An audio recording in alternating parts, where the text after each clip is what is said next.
Jadi kita lihat skala prioritas untuk lihat keuangan negara dan biaya listrik kita.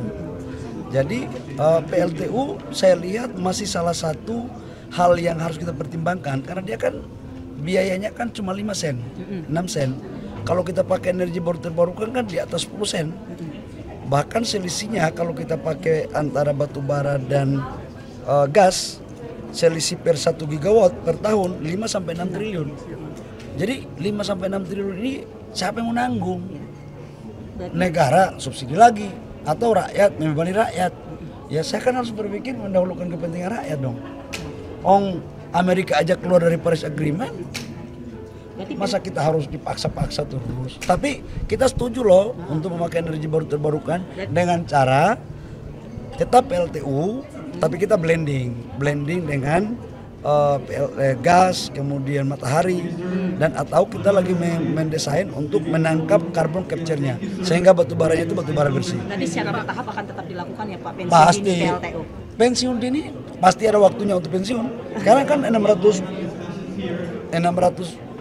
megawatt yang kita lakukan di Cirebon. Tapi Pak, sebenarnya ada nggak sih Pak konsekuensi misalnya kalau Indonesia tidak melakukan pensiun dini, misalnya kayak kemarin kan sawit kita bermasalah nih, nggak bisa masuk Eropa atau apa gitu. Kalau misalnya Menang kok itu nggak ada, enggak, maksudnya kalau misalnya untuk PLTU jangan ada pakai sih? misalnya apa urusannya. Pak, Makanya minta tanggapannya, Pak, soal- negara Indonesia itu berdaulat. Pak, minta tanggapannya Pak soal Dirjen Migas dicopot. Bukan dicopot, dinonaktifkan.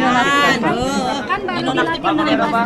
Ya itu biasa, bagian dari konsolidasi dari institusi ya. Itu ada Biasa. hubungannya sama kemarin kemarin menggeledah kantor Dirjen Migas.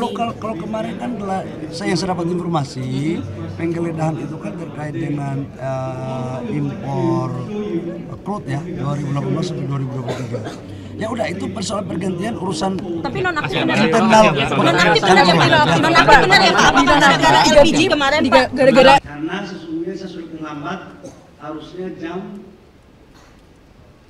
4 kurang 15 menit. Tapi karena masih urus gas LPG, kemudian terlambat gitu kan. Jadi saya harus tetap, tapi karena ini persoalan forum yang sangat bagus, maka saya datang. Bapak Ibu semua, saya mau jelaskan dulu tentang kondisi posisi bangsa kita dalam konteks minyak kita, energi kita, khususnya energi fosil. Kita tahu bersama bahwa pada tahun 96-97 waktu itu masih mahasiswa, negara kita salah satu penghasil negara minyak yang paling banyak di negara-negara OPEC. Lifting kita waktu itu kurang lebih sekitar 1,6 juta barel per day, dan konsumsi kita kurang lebih sekitar 500 sampai 600 ribu barel per day. Dan ekspor kita waktu itu kurang lebih sekitar 1 juta barel per day.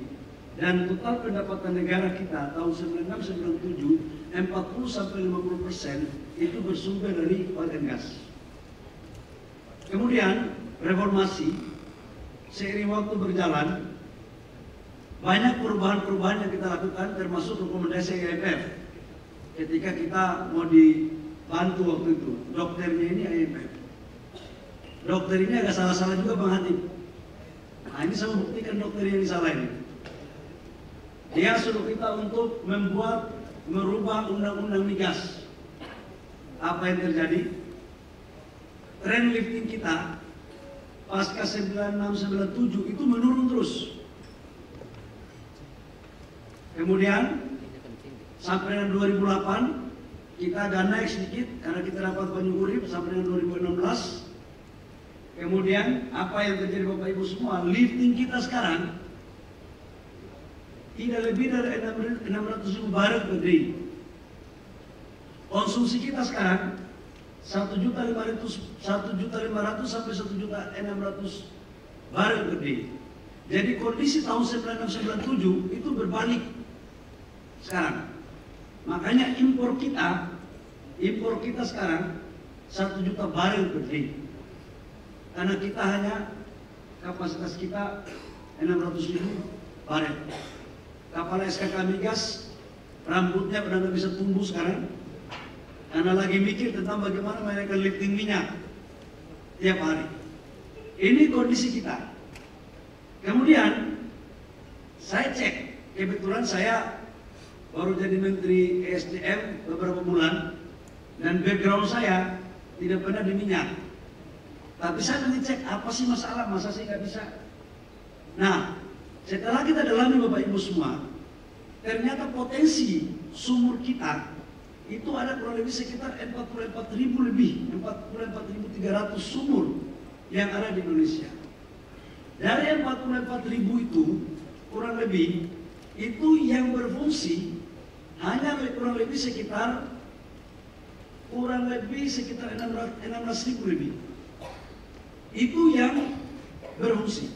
Dan sumur-sumur ini sudah tua-tua juga. Sudah sumur-sumur lama. Dan yang idle, yang tidak berfungsi, ada kurang lebih sekitar 16.000 sampai 18.000 sumur.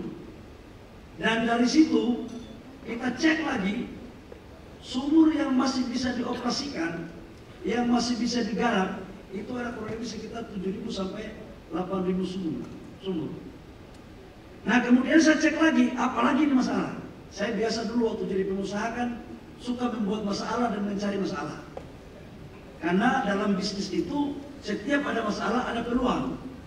Nah kalau kita tidak ada masalah lagi berarti kita meninggal aja, nggak perlu ada hidup lagi, kira-kira begitu. Nah setelah saya cek ternyata Bapak Ibu semua kondisi baseline negara kita itu ada 301 sumur yang sudah selesai eksplorasi tinggal POD. Dan beberapa teknologi yang bisa kita lakukan. Nah sekarang strateginya, bagaimana agar meningkatkan lifting? Bahwa Presiden Prabowo menargetkan kami, dan beliau sudah canangkan agar di 2028-2029, lifting kita sudah harus mencapai 900.000 sampai 1 juta barel per day. Ini tantangan, ini kerja keras. Tapi pertanyaannya adalah, apakah bisa ini dilakukan?